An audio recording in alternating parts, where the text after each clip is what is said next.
The Bolton Conservation Commission will now open the public meeting of September 3rd, 2019 at 7 p.m. at the Host Building under the provisions of Mass General Law, Chapter 131, Section 40, and under the Bolton Wetland Bylaw, Chapter 233. And as always, we'll begin with a roll call. I am Brian Barabee. Emily Winter. Kip McNamara. Jeff Bryan. Rebecca Longbaum.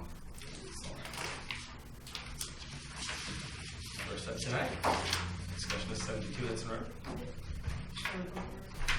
So, Andrew Adams is the site manager out on 72 Hudson Road and has sent me an email regarding a slight oversight that they've made, but actually one of them is on the plan and it's regarding tree removal. There's an email in it for you all, and it's relative to the deck. So the image you have is of the pine trees. And I went out and remeasured everything just to confirm.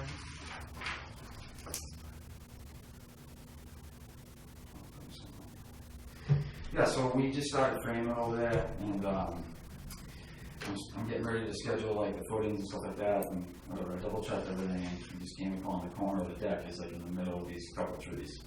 So I reached out to Rebecca, she fit me in, which I appreciate. I guess you said there's 2 trees there that were part of the original, something that I can take down. Is that what you said about the one? Yes, so there's this pine here, which was, so I flagged on the one I was out there, and this larger pine here. I believe this is the 12-inch diameter and 7-inch diameter. But then there's another pine that you had requested in 2 smaller deciduous trees. And the smaller deciduous trees, to an extent, I can see that they're in the way of the deck. Yeah, so those flagged ones are the ones that are on the plans and shown that were previously approved to be removed. But the only concern I would have is the slope there. But you had said you're not stuck grinding. Yeah, so see that pot right there? Yes. And see that basically is where the footing has to go for the deck. So I'm afraid I don't want to get rid of these trees, but I think it's just going to compromise that tree doing the footing. Oh, the big one? No, the Big tree deciduous? The 2 small, yeah. Yeah, 2 small ones, exactly. So I think that one's going to go, like these are going to get compromised, but I think that one's going to be fine. So I'm going to end up doing the pylons for the footing, so I don't have to dig anything. So if I can leave that there, I will, but I'm afraid the deck's going to hit it. I don't know how much sense that makes. So, I mean, if I can take it out, I can plant something, whatever you guys really want to do. I don't think the deck should be hitting that tree. And it's basically like this corner right here. They just weren't on the plans and they weren't dead or dying, so I didn't feel confident. Gotcha. And I didn't feel I had the authority to just go out and say, yeah, you can take them down. Yeah. But the site looks good out there. Okay. So the erosion control is still up. They haven't had any issues with erosion or material moving around. Yeah, we haven't stone grinded any of it. And the foundations are done. Right. I'm just replacing like this whole section. We didn't touch this whole back wall. Mm-hmm. So yeah, it's really just this corner right here, which has that couple of trees. So. Yeah, with the 2 deciduous, I really don't. The Okay, 3rd pine, if that one can, it seems like it's outside the erosion control. Just this one right here? If it's possible to leave that Yeah, one. I think that one's going to be fine. But I can see the other 2. I might trim up like a branch or 2. So Right, I can right, go let's over go that, out, but One in the middle? yeah. Yeah, actually, could you turn your Sure, so. just so you're talking because about- I think this one gives you a better talking view. about this tree here and this tree here. These 2 were part of the original plan. Those are Those gone. 2. And then we're talking about these 2 small ones. That one can stay, probably. Yeah, that one right Yeah. Yeah. Do you want to just slide your screen? Yeah, Jeffrey. I think I've got I was gonna say that kind of gives you a better idea of where footing it's is sitting. right Oh, there yeah. at that pot. So look at that. Those 2 trees are going to go. Yep, that's that tree and that tree, right? Correct. Right. All right. Yeah. Those two seem to be in the exact area that we already kind of allowed everything to be cleared out. I This don't wasn't really have so much. don't roll back. Something. Yeah, something. You're gonna put another tree in there. Yeah. Okay. So I didn't want to do anything without talking to you guys. Yeah. We appreciate that. That's okay. No, we do. So I think it's fine. Do we need to say anything official, or is it just enough to have the discussion? Recorded? If you wanna do just a roll call, Sure. and Yeah. then I'll just type up a memo so that we can put it in the file, send a copy to you, so it's Okay. memorialized, and there's no Yep. question. Awesome. Yeah. All right. So our favorite roll call vote. Yay, me, you are perfectly fine with those two additional deciduous trees being removed instead of there. Maybe against it. Mr. Jeff Wright. Yay. Kip. Yay. Excuse me, Oh, Mr. sorry. Commission, Yes, go ahead. Martha Remington, representing the Historical Commission. We granted Mr. Grenier the permission to demolish the existing house built upon the existing foundation. The house was actually not over 75 or more years old. This sentence says these trees are 7 feet EVH. I think that should be 7 inches EVH. Informal Yes. Oh, yes, yes, It you're should be correct. 7 inches. You're correct. This is on one of our important historic ponds, and although the trees appear to be 7 or fewer inches in diameter, I'd like to know what corner, what south, north, east, west they are. I have not seen your diagrams of them. You want to see them? Sure, if you wouldn't mind just going your I mean, No, you're fine. This is an important pond, and every tree is putting oxygen back into our atmosphere. So may I see these trees? Sure, my client was, we had the opportunity to take down a lot more trees and he didn't, so. Right, and he's trying to be very sensitive to the location. So I just wanted to come here and So double check. this is facing the lake. of the pond Right. right here. It's this corner right here. Which is, And how far is it from the edge of the pond? It's you these didn't take three, that measurement yesterday. did you? here, here, and here, these red ones, Correct. but not this one, the It's closest. within, it's within No, 25 that one's gonna stay. Yeah. That one's like right on the pond. And so why are these to be sacrificed? Because those trees are right here, here, here, and here. But this one seems to be the closest to the new foundation. No, this one No, actually is it's down down by here. the water. It's down near the water. Okay, It just so- looks that way. from here. Yeah, the depth of field here doesn't Yeah, indicate that these are really further from the pond than this one. Yeah. I agree with that. And was it that these appear to be diseased or? No, so the structure has the potential to impact those trees, and that, the But why structure not is this what one we that looks propose. like it's, Because it's farther away, Because it's that down one by the is water. on the water. It's just the okay, way the it's picture funny, is. it looks like It it's does. right Yeah, next it to does, the it does. foundation. Perception trick. But these are closer to the upland. That's Yeah. correct. That's right at the top. And there's these some are what, steps a there. pine, and what are these two here? Was- Quite popular. so we- There's 2 pines. well, these are pines. The two big ones. This one and This one. this bigger one, and the others are hardwood? Yes. Yeah, the smaller ones.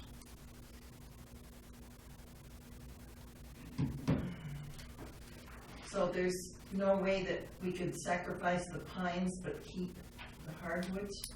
I mean, these are pretty far from the foundation of the house, and they could grow to maturity and not, No, I asked, did you mind quickly opening your surface again, Yes. showing that picture Yes. right there? sorry. No, I think it's, Yeah. I was gonna say, this kind of shows that I thought better perspective on it too, especially if you can see where the footing's supposed to go. So. This one's a little. So here they are, this is Correct, the so one you're that's- keeping, That's on the pond, basically. Okay. This is about 15 feet off, I would say. right? these two, and then those are right behind it, maybe a foot or And two. this big one is what, not one of the contenders? This one has to go, these are like on the deck. All right, so is there any reason that you might consider taking 2 rather than 3 of those 4 You trees? see that right there? That's where the footing of the deck has to go. This This black bucket, thing? yeah, just put the bucket there for Whoa. a reference. But that's not within the foundation that was presented to the Historic Commission as that the new house was to be built upon the existing, It is, this Foundation. foundation is exactly Yeah. what the old one is. and where are these trees on this then? Right here. And this is what, a porch or a deck? This is the deck, 12 feet up, 12 feet up, that's all that is. Yeah, well, I mean, this is the house, but this deck is part of that house.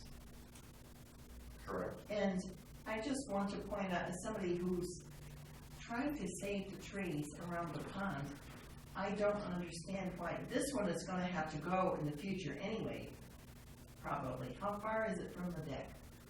That In one, 20 years, how 20, close 20, will this 20 be? feet. Will the root system be compromised? No. No. It's lower. But Those- doing those- this footing for this deck, those trees are gonna get compromised. Yeah, well, I mean, you know, we examined this as the house, where the house was, and this deck is almost the footprint of the house in a different. It's just what he likes, I guess. Well, the point my point is, I just feel badly that we're gonna lose trees on the pond, which help keep the pond viable and the wildlife. I'm with you, And I know it's going to be a lovely home. I'm with you. I just wanted to bring that up. Thank you. No, appreciate it. I appreciate it. Try to lose this positive.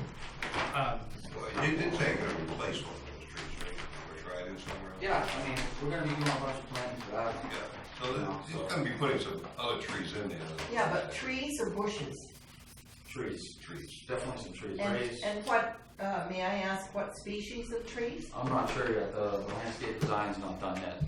But will they be trees like beeches or trees that would not ginkgos or, other newer varieties of trees that are already there in the pond? Yeah, I mean, I can definitely push him towards that. Like oak or Sure. beech I or, like beech trees too. thank you. Thank you. All right, so Emily Gay Yes. as well. Appreciate it, thank you. All right, thank you. Okay,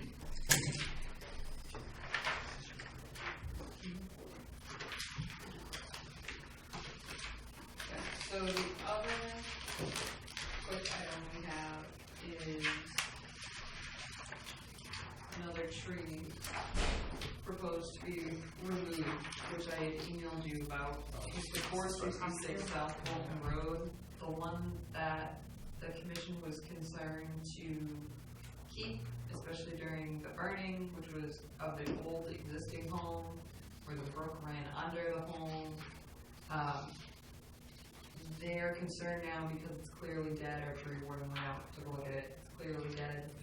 Branches are dropping from it.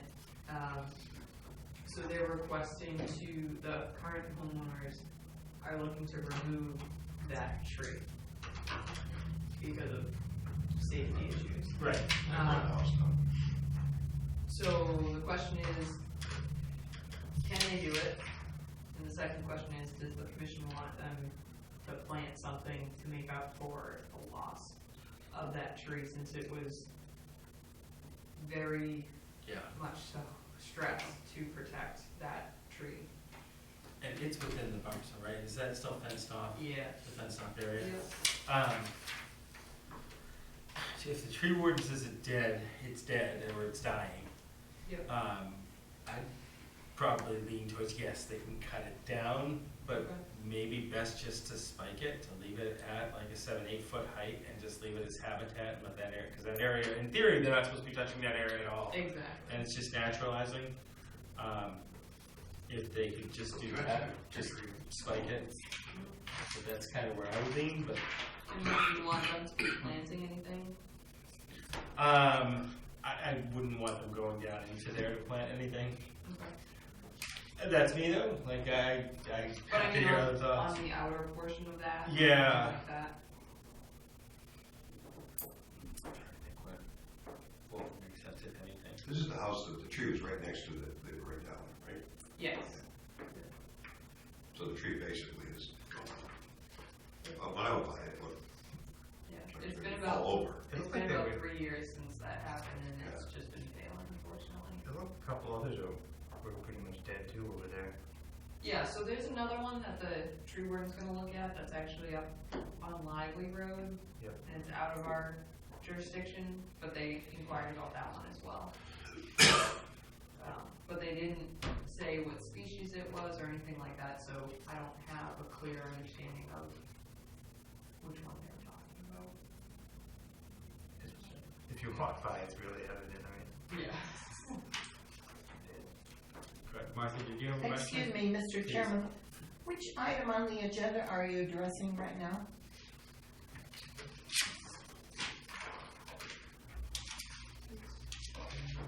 I didn't follow what we went to No, after it is. talking about 72 Hudson. It's fair. We had scheduled some discussions in, and usually we'll have them under other business. We may have, but Right, and this is where you're discussing now? we may So not. this would be under other business, and I do apologize because I should have put tree removal. And it is located at where? 466 South Bolton Road, on the corner of South Bolton Road and Lively Road, where they had burnt down an existing Right. structure Right, that the brook ran under. So there's a tree that during that process was stressed to preserve. And now it has become an issue and for the homeowners, and they are inquiring whether or not they can remove it. is that the maple tree that was Yes. when the fire company Yes. burned the old house, Yes. ruined the mature maple tree at that location? Yes, so they were under the order of conditions, and under that permit, they were told to keep water in the tree, which they did, but they were unable, and it's survived for a few years now, at least since I've been here, and now it's dropping branches, so it's not, so that's what Well, they're that asking is the town of Bolton's issue. They never should have burned that house and compromised that tree. Thank you. So, yeah, Okay. So, other thoughts on it? I don't, Rebecca. What did you said spike it, so take off just the top of it? Yeah. Just leave it as habitat, yeah. Let the woodpeckers take over? Not naturalized. You know, it'd be nice if they put in another tree in there somewhere that, Yeah. we could suggest that, but. It should be, excuse me, it should be replaced. It was a beautiful maple tree. And then when they burned the old house, they killed that tree. The homeowners didn't burn the old house. The town did. Yeah. The town isn't asking us for permission to remove this tree. I'm sorry, Martha. I'm not trying to give you a hard time, but if you have grievances with the town, take them up with the town. If you have grievances with I'm these talking people and what about they're the asking you tree. to do. The tree. I understand, I'm but only the tree talking is where about the tree is now. I mean, we're discussing what the tree as it exists now and what these people are looking to do with the dead tree on their property. Well, let's learn from our previous That's mistakes. fine, but I'm not sure what that has to do with the discussion for these people's tree right now. Sorry. Because we have other things to get to on the agenda. I mean, if you're interested Pop out in the tree, replanting. leave it for the woodpeckers, and then ask them if they'll put another tree in there. outside the buffer. Yeah, I was going to say someplace else. Yeah. Ask them, they probably will anyway, because I don't know. Who knows? But the tree's gone, it's too bad. I'm going to say, if it's dead, the tree warden says it's dead, then. That was a concern when the fire department wanted to talk to us about burning that house down. yes. And they did what they needed to do, just. Yep. Good. All right. Next up, the Bolton Conservation Commission will now continue a public hearing under the provisions of Mass General Law, Chapter 131, Section 40, And under the Bolton Button bylaw, chapter 233, to consider the notice of intent submitted by, oh, wait a minute. Yep, You missed the short. I'm sorry. So you don't, Here we are. because you don't have to open it or close it. Gotcha, so we just need to vote on it. Did we have any additional changes? I went out and took a look. I did not. No problem. Not that I could concern. Looks like an improvement to me. As far as that drainage gets off there. It is. Yeah, I didn't say anything. It didn't seem like we're gonna disturb any beaver habitat or anything like that, so that. And it's all within the Right. existing field area.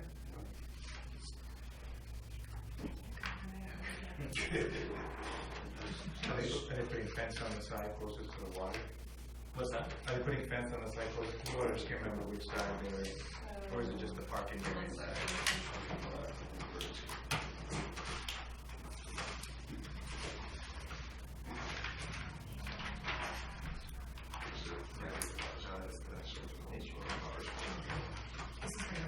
Yeah, right.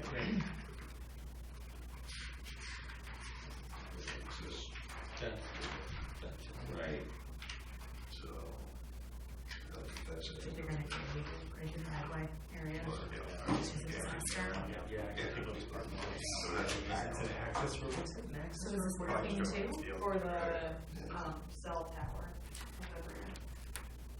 Now, is So this gravel parking as well? Yeah, right now that's just. Currently, Yeah. it's just people have Yeah. driven on it, so it's just worn down grass. The access is between the bank and the field. This is like the back foot, okay. I don't think it gets a lot of use Yeah. Yeah. from cars. You what? I don't think it gets a lot of abuse from cars, you know, it's just the fields. Right. No, all the No, parking's where at the 100 parking foot is, too, the parking yeah. area is a disaster over there now. Yeah. It's just, But all their spots Oh, are putting right. outside the 100 Yeah, foot, right. and then lining the access road which already exists, so Yeah. you got wedge parking in somewhere. Yep. Mark, do you have a question? Yes, Mr. Chairman. Is 21 Century Mill Road associated with lots 2, 3, and 4 Yes, Century Mill Road? yes. Yes. and we'll be- First of all, I want to know. We'll be discussing those next. We're still finishing the one about the vote for the RDA for lacrosse concept improvements to the fields. I'm inquiring about the report about,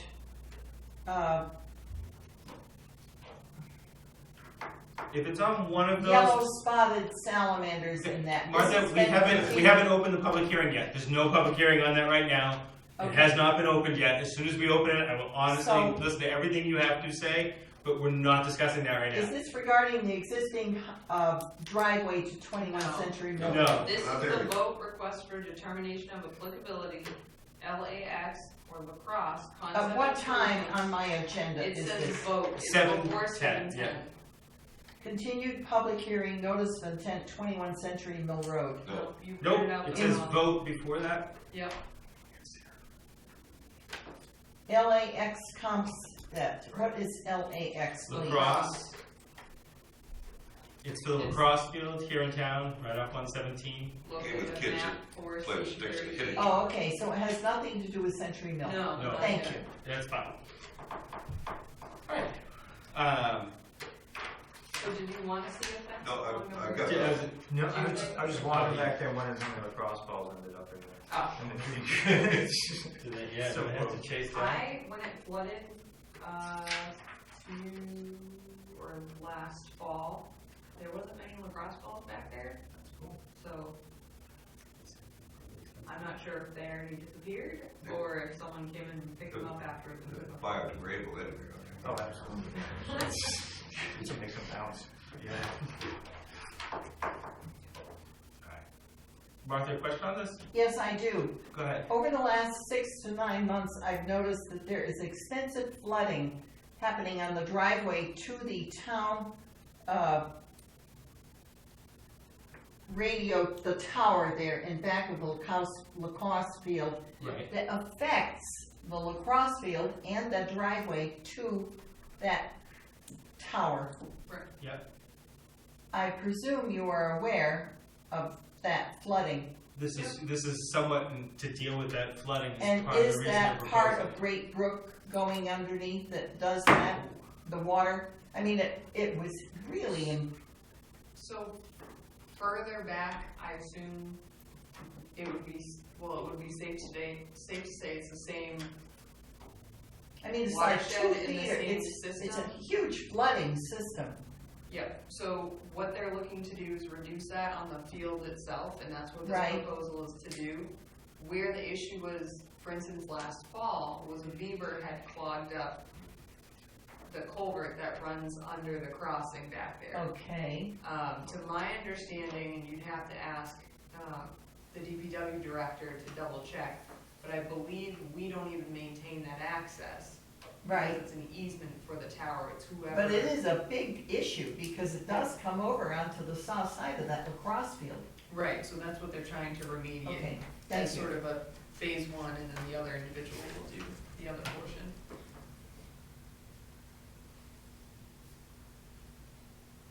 Other questions, comments? Do you have any additional thoughts? All right.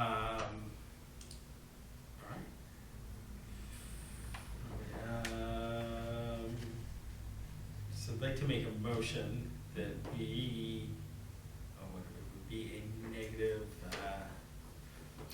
because this was just the RDA, right, so negative 5. Sorry. So we have for -1, it's not subject to protection under the act. -2, area subject to protection under the act but will not remove, build, dredge, or alter that area. 3, the work describing the request is within the buffer zone and defined regulations, but will not alter an area subject to protection under the act. Therefore, it does not require the filing of notice of intent subject to the following conditions. -3 is work described is not within an area subject to jurisdiction under the act, including buffer zone. 5 is the area described is subject to protection, since the work described meets the following exemption. No notice of intent is required. The area or work describing the request is not subject to review approved by local regulation. So it is subject. No. Right.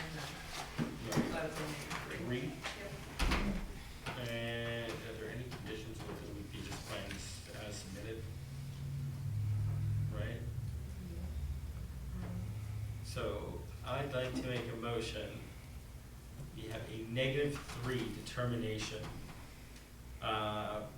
for the determination of applicability for lacrosse concept improvements to the field and parking areas of map 4.C-38 with the conditions as submitted. Yep, in and then we original. would also say to keep erosion controls on site. Right. Excuse me, Mr. Chairman. Hold on, please. As submitted, and that erosion control should be remained on site, or should be kept and remain on site Yep. during the process. Do I hear a second? Second. All those in favor? Aye. Yes, ma'am. I think you should have addressed my question before you voted. This area, 20-plus years ago, was part of the riverfront. It was a Martha? federal. All right, so Martha, here's the thing. I appreciate your comments, I really do, okay? It's just a vote tonight. We had the public hearing last meeting, the public hearing is closed, the applicant's not here to defend themselves, they're not here to answer questions. It was last meeting was the public hearing. Tonight was simply our vote on it. I'm happy to take comments before a vote, but I can only take so many comments. As you pointed out, 7:10 was the hearing, we're already 25 minutes behind, Martha. And we're not even supposed to Mr. take Chairman. comments because it's not a public hearing, that vote. Excuse And the me. applicant is not here to Mr. defend themselves. Chairman. Do you understand that concept? Can I No, ask? I don't. Okay, I please. am asking about Go ahead. prior to 20 years ago, this was a federal watershed area, which was Okay. then made more local, where Great Brook goes underneath 495. Okay, And this area goes from the 560, 556, and, you know, the Clinton Bank. Okay, That whole area there used to be a watershed district that has now been changed, I guess, to more local restriction rather than federal watershed. But it still floods like it has for the last 40 years or more. Thank you. all right, the Bolton Conservation Commission will now continue the public hearing, right, or, We didn't take a vote. You didn't. oh, Who's yeah, second? I did. yeah, and it was unanimous, sorry. No, that's fine. Are we going Go to with both ways. 21 Century Mill? Yes.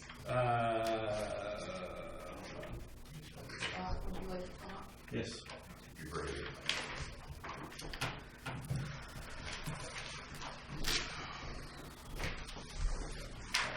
All right, so the Bolton Conservation Commission will now continue the public hearing for a notice of intent, 21 Century Mill Road, proposed improvements to existing driveway. Under the provisions of Mass General Law, Chapter 131, Section 40, and under the Bolton Wetland Bylaw. The Bolton Conservation Commission will also now continue the public hearing for notice of intent for Lot 3, Century Mill Road, under Mass General Law, Chapter 131, Section 40, and under the Bolton Wetland Bylaw, Chapter 233. The Bolton Conservation Commission will also continue the public hearing for a notice of intent, Lot 4, Century Mill Road, proposed single-family home and septic system, under the provisions of Mass General Law, Chapter 131, Section 40, and under the Bolton Wetland Bylaw, Chapter 233.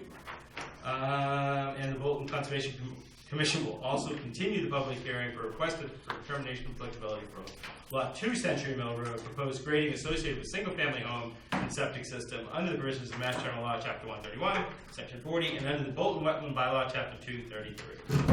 Scott has submitted, just prior to our last public hearing, so we didn't meet the deadline for that, a version of an updated plans to show an alternative analysis, and with those, a brief narrative of a few items that we had requested further information on, which I had forwarded all to you via email, and then sent again, and it's on the town website. Do you wanna just? Well, so now we have one Now we have one comprehensive that, and plan planning board set. has the same. Exactly. response. So we have each individual lot and then the one overview sheet, which is the one I colored up. And I think, I don't even need to go into the individual ones. This is a 40 scale, so we should be able to see everything. And I think it gives a good picture of the whole. Yeah, for an overview. Right, so just as a quick summary, the light green is the wetlands, the blue is the brook, the red is the buffer zone, the areas in white are the areas outside of jurisdiction, okay? And the individual lots are shown here, so that's the existing 21, okay? So the first, as a recap, is there's an existing driveway that runs right through here.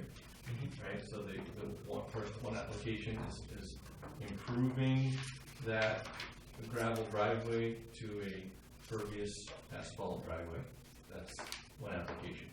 So that now, has a very, very negligible impact. It's an improvement to drainage and such over there. So that's pretty much the deal on that one. Since the last application, we had your vernal pool expert go out and do its evaluation, so that put that issue, to rest. Then there was the concept of updating all the site plans, so just kind of moving through. So lot 2, this one is an RDA, so all the work in the white is all outside of jurisdiction. The only work really being proposed on the lot is taking the existing shed and sliding it over, so the shed becomes on lot 4. So that's seeking a negative termination applicability to relocate the shed. Lot 3, again, all the house and septic is all outside of the buffer. There's a T corner of the driveway access that comes in the well, some minor grading around the septic system, but we removed any grading in the floodplain, so there's no compensatory storage, fill and cuts and fills.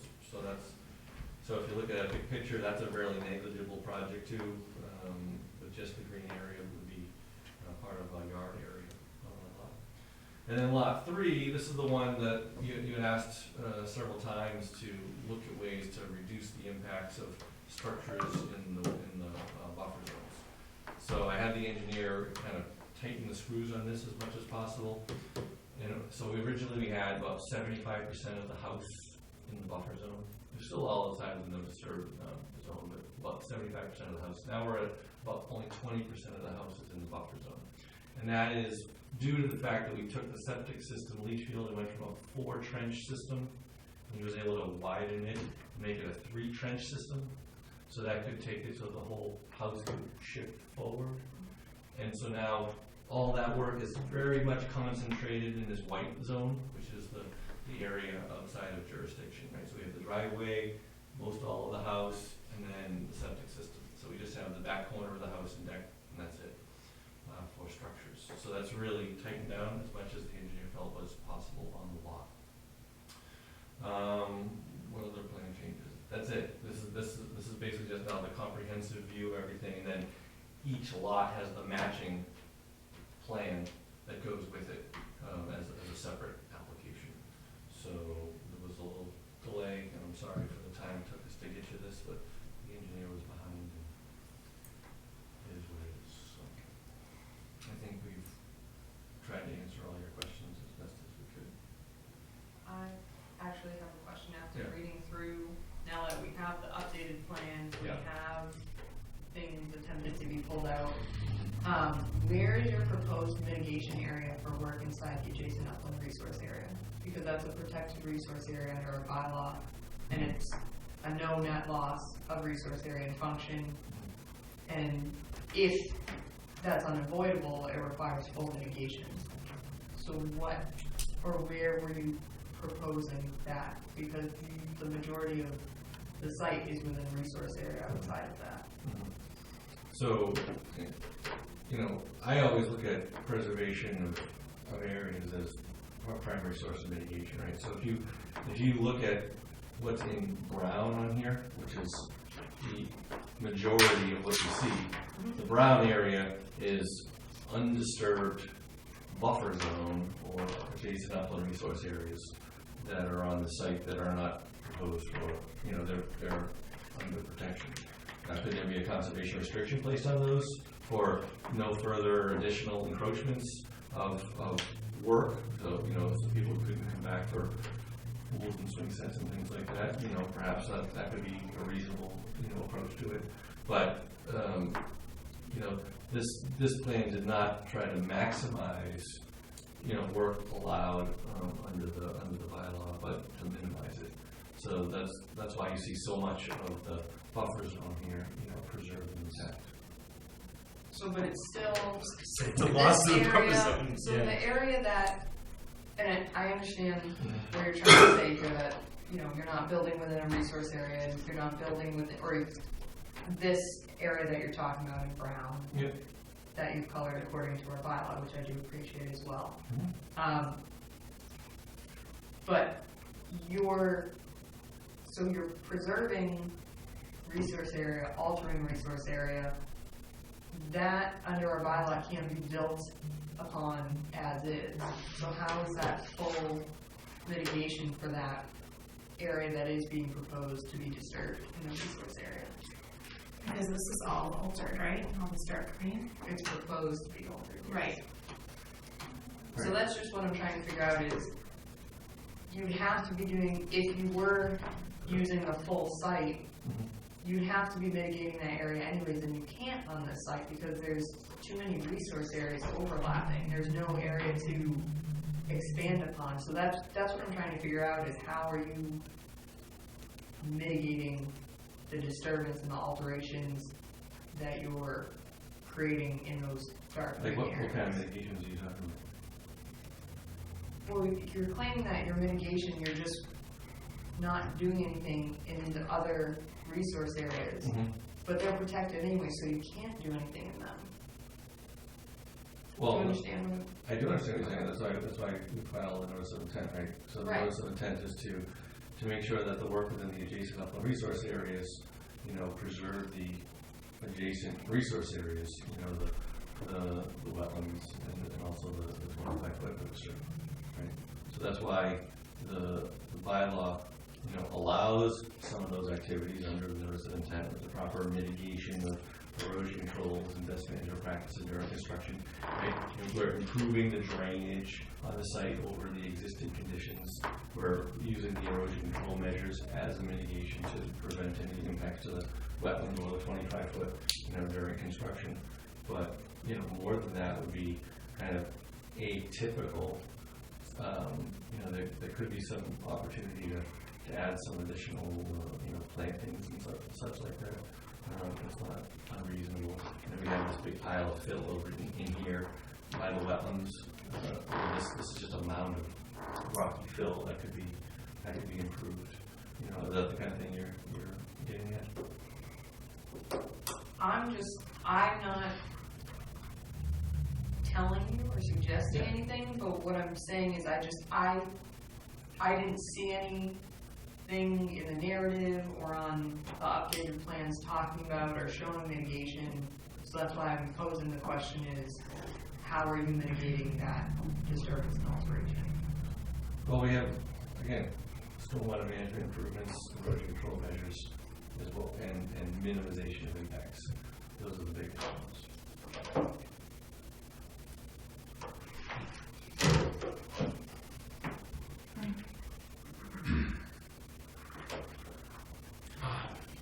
Questions from the audience? Oh, yeah, okay. Please.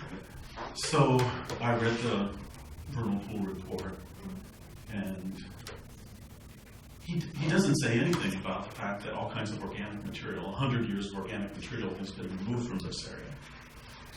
He talks about the soils that are there right now, but he doesn't have any idea what this was like before. Correct. Okay.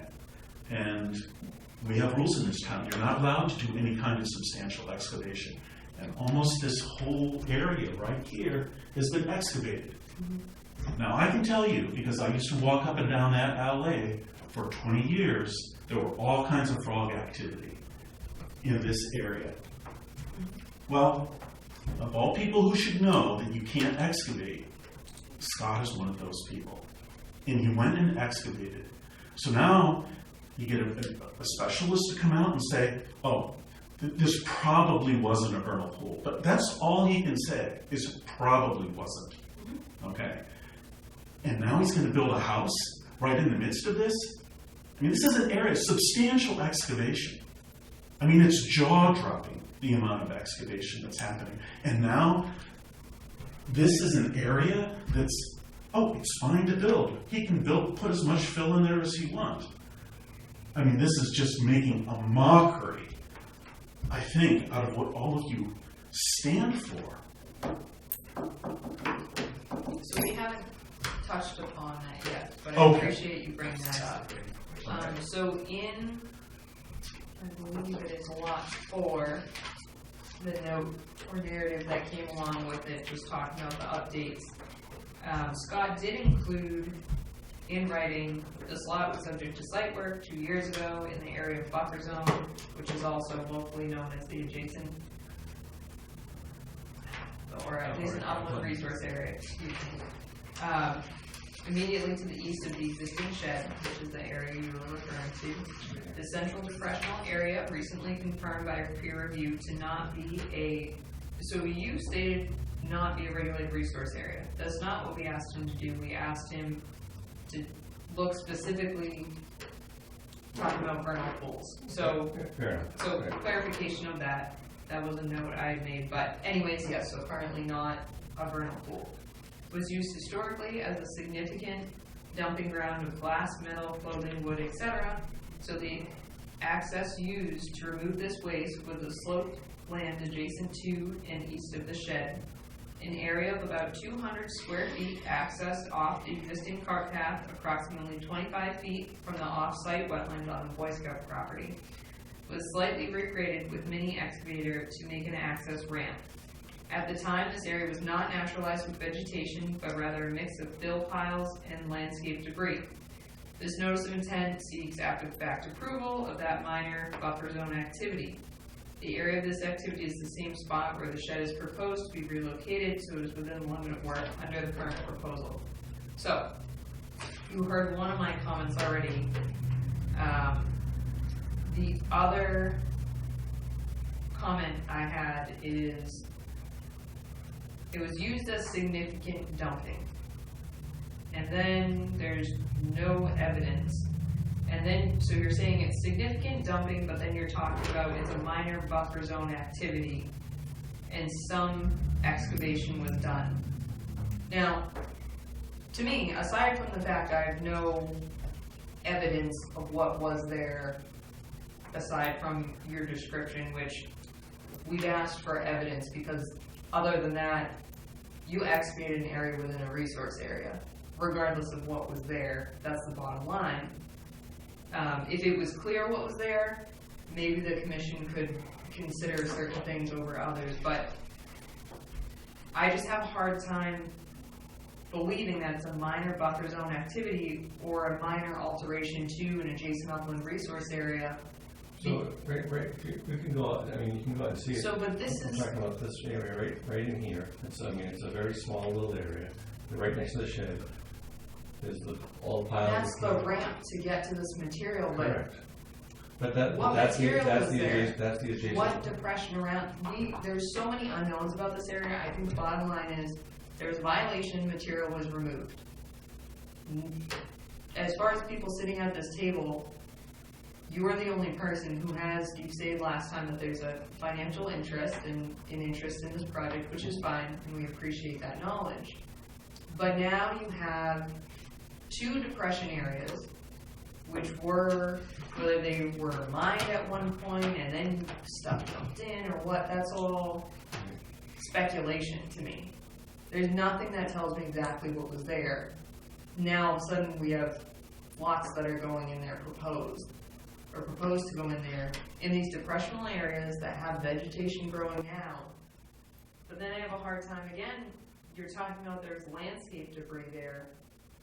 I don't know, and then you're saying it's not vegetated. How could that not be vegetated if there was landscape debris? It just doesn't make any sense to me. This area was all piles of, So- branches and leaf And dumpings and all that kind of stuff. I appreciate you saying that, but I think bottom line is there was a violation. We don't know what was taken out, and that's what's going on. And that extended into an area adjacent to the upland resource area that's adjacent to an area off-site, but we don't know what those 2 depressions were before it was excavated. Were they depressions? I don't know. And I think that's the question that the commission's having a hard time with, is defining what those 2 areas are. Now we've confirmed they're not vernal pools, but now we know there's a significant amount of material, regardless of what it was taken out of there. We don't know if there was a resource area or something there before that now is impacted by it. So I think that's been an ongoing issue, trying to figure out what's going on with that area up there and why it's so pertinent. Not only is it a wetland violation or a resource area violation locally, but no one knows. And that's why we asked for further evidence on that, so we could say, okay, clearly this is what was there. And I'm surprised, frankly, that it was such a significant dumping site that no one has before pictures We or talked any about this documentation. at a meeting months ago. Right, regarding this this isn't new. information. What Photo did you say? documentation, we had talked about this months ago, about getting photo documentation and any kind of hauling information of what was taken out of there. It's hard to produce pictures of something that's not pictures.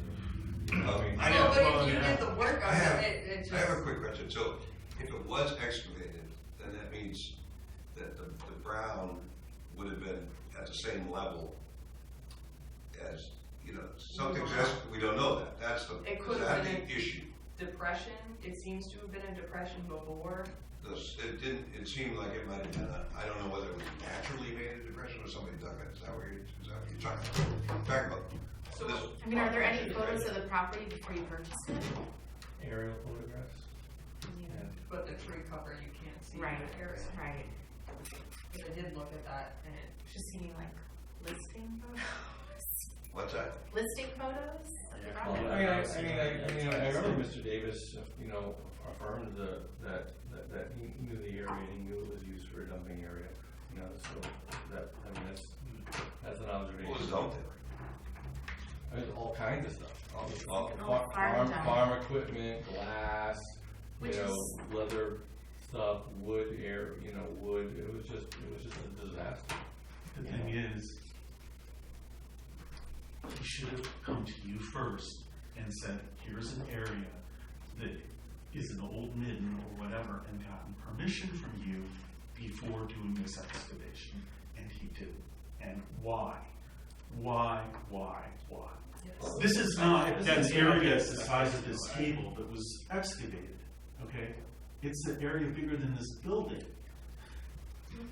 The only work that was done within the jurisdictional area was next to an existing shed where it was leaf dumping and grade dumping. And nothing else was done. So if you say, this is where I get hung up too, because the thing is, I understand some people are like, I didn't know any better, but you knew better. You're the only person in this room that you know better than anybody at this table what the laws are that govern that, what you can and can't touch, except for maybe Rebecca. You know better. You're the one person who actually knows better, and the fact that you didn't do it makes me think you're trying to hide something. It's so hard for me to get around, and I don't know how we proceed from there. There's an existing access road here Yeah.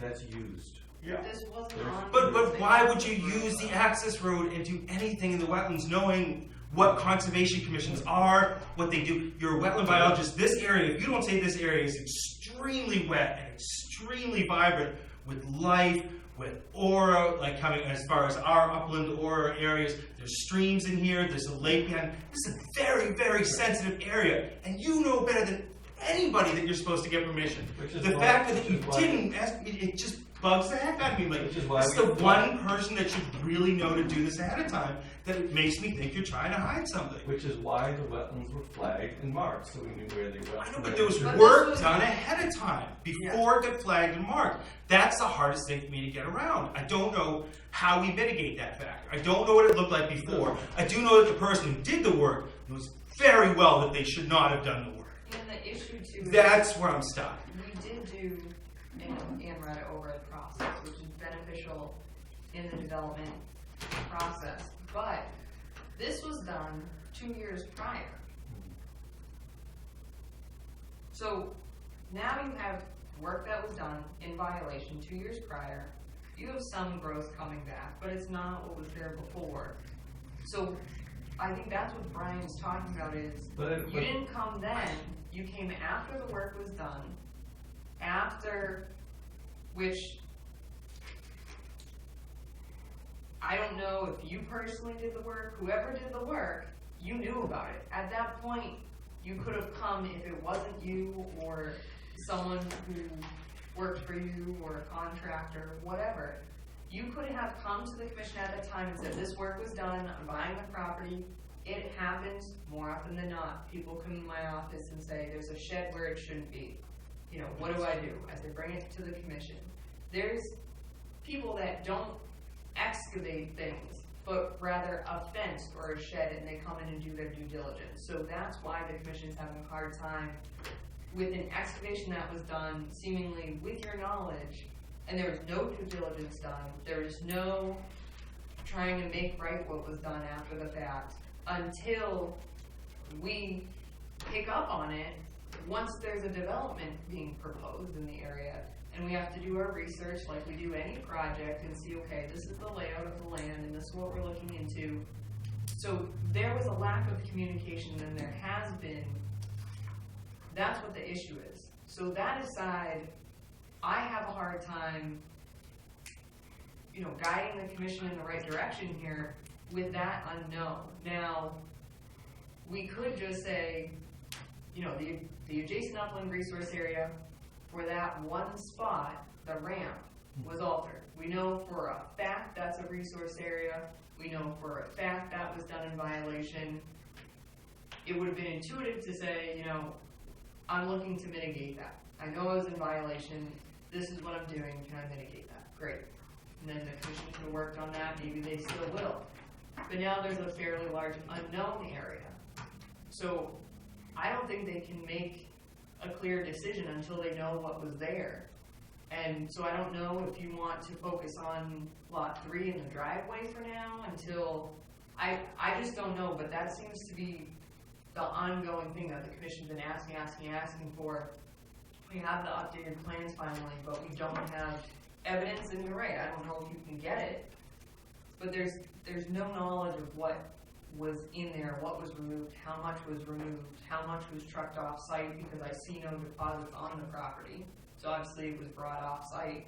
I would assume you have some sort of record, receipts, or I don't know, an invoice from someone. It seems odd, and those are things that the commission has requested and not seen anything until now we finally have a description.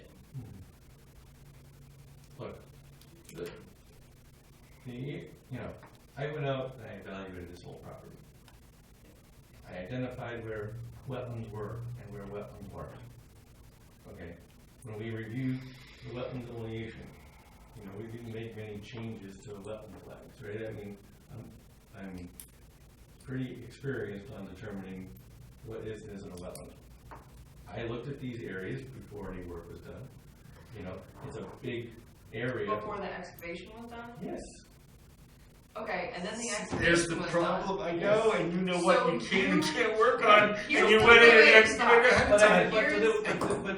I'm telling you. You're not telling me anything new. Right. So You I went see in- the area. Yeah. I didn't see anything that was jurisdictional as a wetland resource area. It was just an entire, trash area that needed to be handled so that there could be test pits done and site exploration done. And who wants an entire property full of, waste debris? There are farm dumps Isn't all that- over town that it's actually less impact, and they actually, at times, suggest to leave it as is because it's less of a disturbance. It's already grown over, and the more you dig But it up, the more not the if you're gonna disturbance. explore. But shouldn't that have been brought to us before you went? Yes, to the and that's next the meeting? point. If it was within a buffer zone. It was, you I admitted know. to it, the Yeah. access to this area, I, period. No, This is period, that should have an been it. access point, right? Yes. There's an existing roadway there that machines go up and down all the time. There's a shed with access and storage area. I mean, it's minor, really, honestly, minor work in a buffer zone. There's buffer zone activities that happen within people's property all the time around. It's not like trees were taken down and other things like this. We don't know that. Scott, we don't know that. And We know it that's was what so excavated. we've admitted here, there's a violation. You've now come to terms with the fact, yes, I did a wetland delineation before the excavation was ever done. I knew this work was in the buffer zone, but we were coming off a cart path that was existing, so we could have access to it, and then we crossed it. And to you, it's minor, but locally, it's jurisdictional, and that's a protected resource area, which you are also aware of. So there was no permit issued. I don't think there's an argument on either side that this is or isn't in violation. It's a violation, period. I think both sides can agree on that. The expanse of the violation is what the issue is. And if you want to provide the commission with information showing, somehow answering any outstanding questions they have about those depressional areas on lot 2 and 4, I think that would be very beneficial for them to be able to make an educated and informed, well-informed decision on this project. But that's the ongoing thing here. It's not, is it a violation, is it not? It's the extent of it and the fact that it was done. So that's why I'm suggesting, if you want to try and, move on the conversation so we're not continuously repeating the same thing, maybe we focus on lot 3 in the driveway for now. And I don't know if the commission wants you to provide more information. I have no idea, but I feel like just going back and forth, sharing the exact same information with no new information on lot 2 and 4, it's at a standstill at this point. Well, the new information is, one, we have a compiled site plan, and two, you've had your expert go out and do his independent review of the area. Okay, whether But it was he also said, I can't say 100% what was there before because it's gone. He can say it's indicative of X, Y, and Well, Z, he did. but he doesn't know. But there was an expert on site ahead of time who then excavated before he had a chance to look. Now, why would that expert excavate ahead of time unless they were hiding something or they didn't want us to see something? I can't understand why it wouldn't be done without coming to us. Because you've got to know excavating in that area is not going to fly with any conservation commission unless you want to get it done before we look at it. I mean, you've got to know that. I'm sorry. Martha, do you have a question? I Please. don't have a question, I have a statement. I'm speaking for the Bolton Historical Commission. In 1728, 258 Hudson Road, which is now part of the Keys Farm development, was built. That entire farmland went from the existing blue with white trim farmhouse that's left there. It's going to be another 16 homes. Up through, Little Pond was called Keys Pond.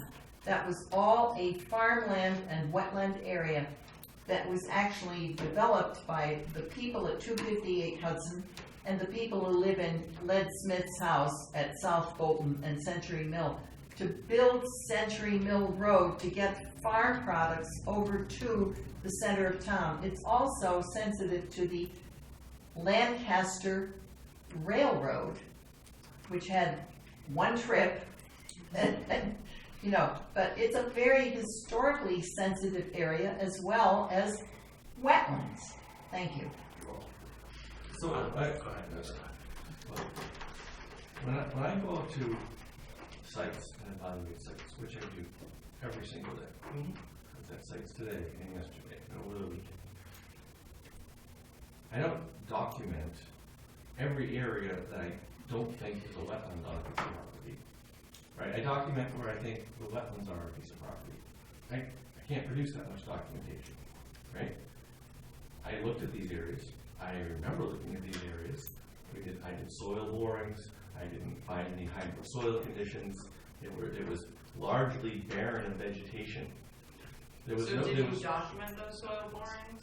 Before you So excavated? typically when people go out, and you obviously may work a different way, but anyone else who goes out does soil borings, there's some sort of documentation. You don't do a soil boring of the entire site, That's not but true. where you do soil borings, No. you document it. No, when you do a wetland delineation, you put up 100 flags. You may create documentation of 2 points along that line or something like that, but you don't create documentation. I might do 150 soil borings throughout a site. Oh, what's this area look like? What's this area look like? Yeah. So when I see something of interest, I might make a documentation of it. If I go through this area and go, oh, no hydric soils, no wetland vegetation, I just move on. Right? I'm documenting a boundary of a wetland resource area. Right. These areas here, it was, is there somewhere safe to dig so you don't get cut on metal and glass and everything else in here? Oh, that you could see, could this be a wetland area? There was no dominance of wetland vegetation. It was largely barren of vegetation, and there was no wetland soil conditions in there. And then the soil gets cut down. Now you see some water in there. It's not like it's filled up, it's cut down, lower, right? It's not like you bring, there's Like a pond. a million Right? truckloads of fill being brought in. Like a pond, right? It was functioning like a pond when you went and checked it, right? Is that what you're saying? No, it was barren of cans It was- and wood and Right. metal and glass. Right. It was literally trash. And what do we have to do? We have to do test pits with the Board of Health. We can't go in there and do test pits in 4 feet or whatever, of trash that needs to be cleaned out. The site's gonna be worked, it's gonna be worked. So will I the didn't Board of think- Health have this information? I didn't think, no, because they came out after the site was cleaned up so they could do, Bill Brookings came out after. So Bill Brookings didn't come out before and say, he doesn't review the site and say, you suggest where we're gonna do, No, and he that's- comes that's out up and to- says, that's oh, up you to know the what, engineer I to can't say. access it, can you get in there? I- You made that decision. Correct. Okay. I did not think, and we'll call it a violation if we'd like to, I did not think that this was such a big, because there's an access, literally an access road here, the wetlands on the other side of the hill, down the hill, off-site, that in an area that's used for storage of, you know, people's landscape debris and dumping piles from the wheelbarrows and stuff, to smooth that out, to make an access ramp would rise to the level of a wetland violation. There was no impact to the wetlands as a result of it. There were no trees taken down. All you got is my word on that. That's it. And, you know, so I didn't think of it as significant. If I was advising a client, I would advise them the same way, that you're allowed to manage and maintain your property as you do. And people do that all the time, right? Because if you have to take down trees, things like that, it's a whole different story. This was little minor work for some access. You go out there now, I'm sure it's revegetated at least substantially, so not much different than what it was before, which was largely just fill traps. Come in here, clean up the stuff, on our way. Now we go out there, there's some water out there, we look at the water, you know, there's probably more water now than there was beforehand, right? We're probably in a wetter condition than we were beforehand, because it was removal, not addition. So now that we have a wetter condition, the question is it a vernal pool? Well, we bring that up. You know, I didn't think it was a vernal pool. I looked through it for a season. You've looked through it. You know, it's not that it's completely void of organic material. If you go out there and you dig, there's some organic material, you know, on the surface. This is not dominated by perched condition. This is dominated by groundwater fluctuation. It's all sand and gravel in here. It's 100% clear, and I think Mr. Davis said it earlier on, way back, that this was excavated for either the railroad or construction of some activities in the area. There's no question that this has all the signs of the area that's been worked with gravel over the years and then used as dumping sites over the years. Off and on, I don't know the frequency, I don't know the timing of it, but that's what's been going on. Right. It's clean up. This is a positive environmental thing. Cleaning up stuff in the woods is a positive. Again, sometimes we ask that things be left in situ depending on what's there. And all we have is your word on what was there. So I appreciate you going out in the middle of the woods and cleaning stuff up, but ask us first. And provide some documentation as to what you took out. All I have is your word. Yesterday I went out and I cleaned the entire forest back here. I took it all out. It was gorgeous. I mean, where do we have anything on documentation? Do we have anything on paper? I know you're telling me you're the greatest person in the world. Can I see I'm anything? not the greatest person in the world. I'm not trying to make light of it, but can I see anything on paper? Because I'm not going to take your word that it was bad and you made it better. Can I see some documentation? Which again goes back to what Emily said. This is what we've been asking for multiple meetings. And I guess what I'm hearing is there is none, right? Correct. So then how do we proceed? And as Rebecca was trying to say, maybe we can look at the driveway, maybe we can look at the other lot. We can close the public hearing if you want. I'm not really prepared to move forward on that. I just don't know how to deal with it in that area. I'm not really sure how to move forward on that one. If others have ideas, sure, we'll bring them forward. If somebody wants to put out a vote, I'll vote yay or nay. I don't know how to move forward on that. I don't know if you want to talk about the other ones. I don't know if this has already been approved for a multiple house lot. I mean, where are we at with that? Can we talk? I have time constraints too. All right, it's 8:10. Yeah. This was not supposed to go past 7:45, 8 o'clock. So I got you. again, we can continue it if you'd like. I have other people here, but where are we with the driveway? So that was one of the things. We were going to get an approval for the multiple house lot, right? That it was going to be a shared driveway. Correct. All right. Did we get that approval? Is it now a shared driveway? Well, they're waiting on the action of the commission. They're waiting on our action. So Gotcha. I think the best way to go about this is probably address lot 3, then address the driveway, then address the other 2. Because after talking with Erica about just the driveway bylaws in general, I was asking what's the need for the infrastructure aside from improving drainage? What's the requirement on a local level that would direct this? And no, that's not jurisdictional to us, but trying to see, okay, is one necessary for the other to occur, or can one happen without the other? So 2 house lots can exist with basically the existing gravel driveway, but having it supplemented with more gravel and probably just grading it again. The supplemental infrastructure, I'm saying that generally with the stormwater infrastructure, and then I believe it's widening slightly or relatively slightly, that's for the additional house lots. So to accommodate the more than 2 house lots on the property that are proposed currently. And my concern, I think my biggest concern with this is the slight enlargement. It's not within the exact footprint, but well knowing that if you get more than 2 lots, you have to fulfill that requirement under planning board. My issue is the removal of these large diameter trees. There's a lot of capillary action going on. There's a lot of water moving through these trees. We know it's an area that floods. I know you have proposed stormwater infrastructure to make up for some of that. But that's my concern, is you take it out and maybe you see a little bit more flooding. Did you calculate that into the stormwater infrastructure that you're proposing? What basically the benefit that those trees provide regarding that movement of water, I guess? I mean, any trees serve for capillary action. Yep. We know that. Yep. Right? So right now, this is taking an area that has basically very impenetrable gravel, because it's so compacted, and to allow the water to even infiltrate, to even get into the ground. So we're just talking about trying to get the water into the ground in that location where it currently, largely sits on the ground.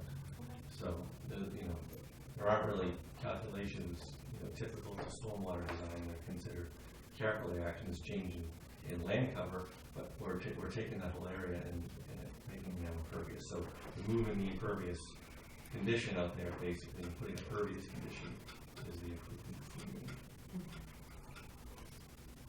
And what's the difference in the width of the driveway, I'm sorry, between the 2-family and the 4-family? Well, I mean, it's proposed to be a 12-foot driveway. Yeah. Right.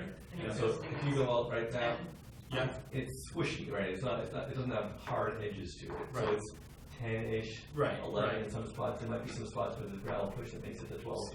But it's like in that 10 to 12 range, kind of irregularly edged.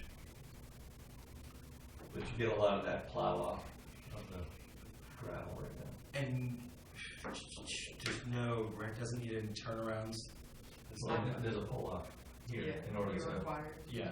If it's 2 houses, does it have to have the pull-off as well? I could double check that, but I don't believe so.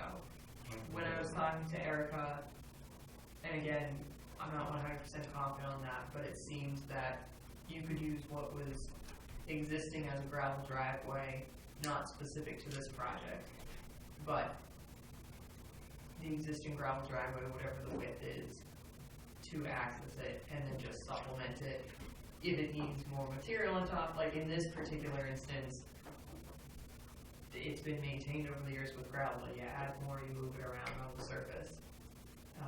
So I believe that's what she was referring to, because it's so flat. There's some slight grades that you have to meet as well, so it's not going into the roadway. But she seemed to think this was relatively close to meeting it if it's in a flat site.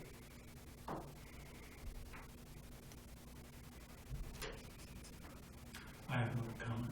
Please. If I may. On the driveway or in general? No, just in general, Okay. about something that was Go said ahead. earlier. The idea that this area here was barren, it was anything but barren. It was covered with vegetation. So get No. pictures of this. No, because it wasn't. I'm not trying to Yeah, be no. rude, but It it was seems not. like that's the question. What it looked like before this all started. Well- And all we have is After. it's historical legends, I guess. I don't know. Whatever somebody said, maybe it was an Indian merry-go-round before. I have no idea, but I think that was the question. Isn't that the question? So we I'm just beat saying- that to death already. Scott is saying that it was barren, and I'm telling you that it was not. It's 100 years of growth in this particular area. There were saplings, there were some trees left. Maybe if we look at those photographs that I took shortly after, I mean, there were trees that were like on islands. You know what I mean? Like, you've got a tree here with a little bit of soil around it. And I'm sorry to have to bring this up too, but the American Society of Wetlands Engineers says that if you are financially involved in a project, you must disclose this to the governing bodies, i.e. to you folks, right away. And this was not brought up until, what, a year afterwards? When you asked the question, Brian, whether Scott was financially involved, and then it finally came out. And this is something that, I mean, let's put the cards on the table. I mean, if this is suspicious here, the idea that, you know, that this didn't come out right off the bat is not a good thing. Not that I'm being truthful with them, otherwise I would make up lies. This isn't about lies, this is about just identifying the conditions as to what it is, Well, and calling it the way it is. you keep referring You know. to this, and I kind of feel like this is almost the left hand not seeing what the right hand is doing, and this is the egregious thing. Whatever you did here in terms of making a ramp, that's small potatoes. This is huge potatoes, and now this is a practically a 2-acre area of excavation. And I appreciate that comment, thank you. Just a point of order, we have to address the board. So, No, that's okay, I just wanted to throw out a reminder. Sometimes it's hard, but, so I do want to skip to lot 3, Scott. Could we, move forward on the driveway, Well, what I was gonna say with the driveway is I wanna know, if it's gonna be 2 houses, that changes the order of conditions to the driveway. If it's gonna be 4 houses, that changes the order of conditions to the driveway. I don't wanna say you can make a 12-foot driveway if I only say you only have to make a 10. I'd rather you only make a 10, I'd rather you didn't have the bump outs, it's less trees that have to come down.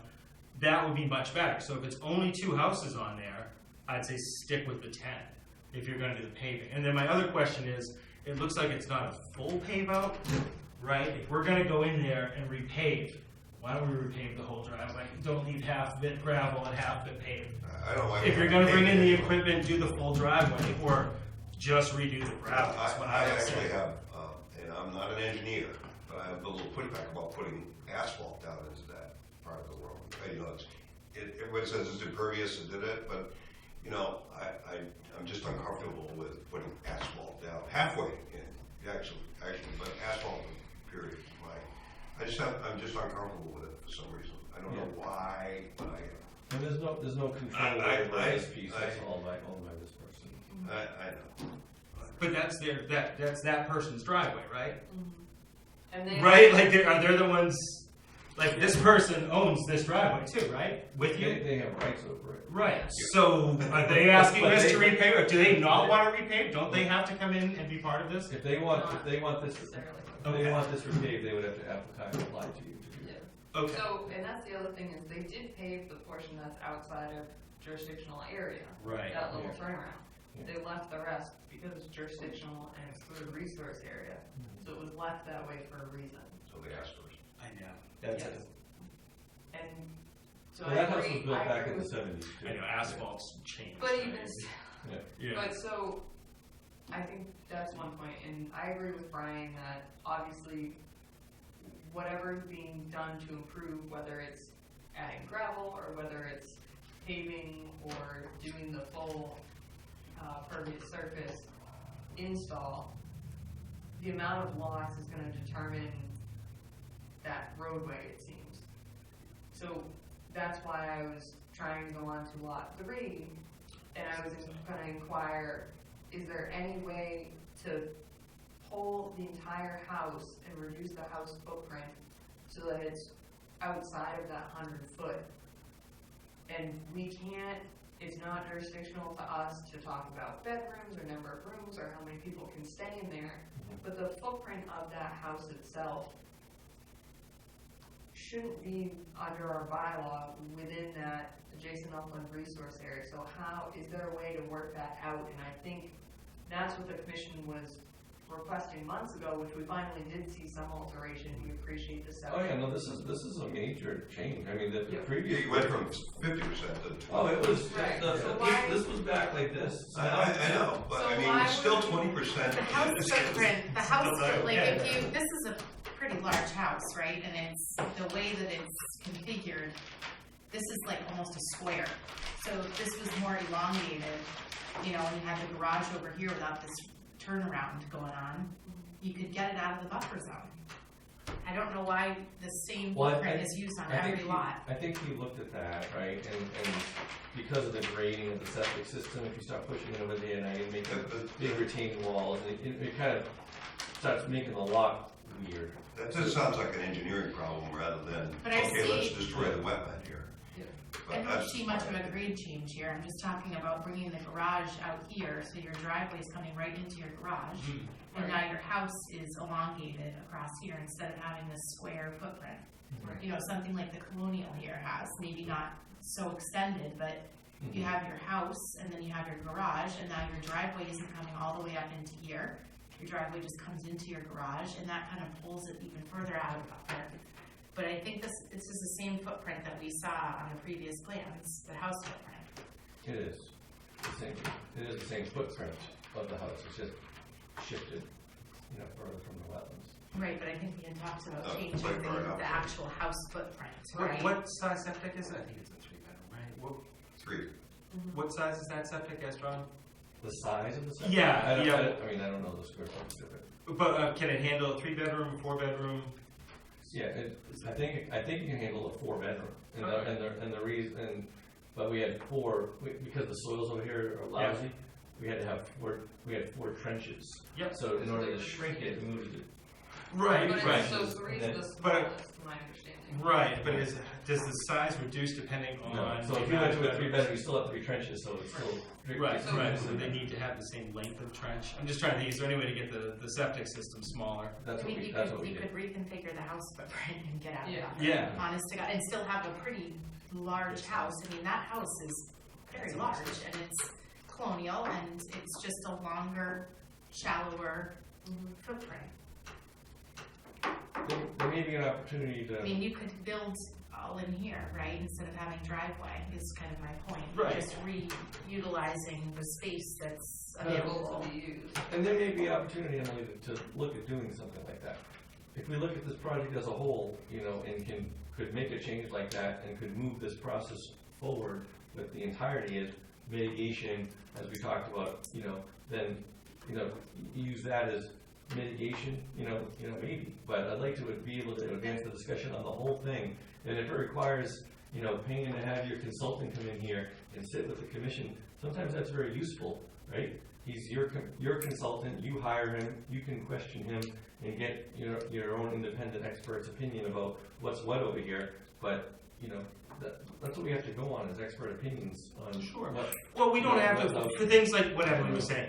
All right, we want 100% out of the buffer zone. Like, it's great when you're like, I only put 50% in the buffer zone, you're not allowed to put any. Now I'm down to 20% in the buffer zone, you're not allowed to put any. So we want 100%. We don't need an expert for Emily to say, why don't we reconfigure that house, bring it forward, different style of house, get it out of the buffer. I don't know what an expert tells us about getting stuff out of a buffer zone. Like, we want it 100% out. Well, 100% out. You know, and if you say it can't happen, well, then don't build a house there.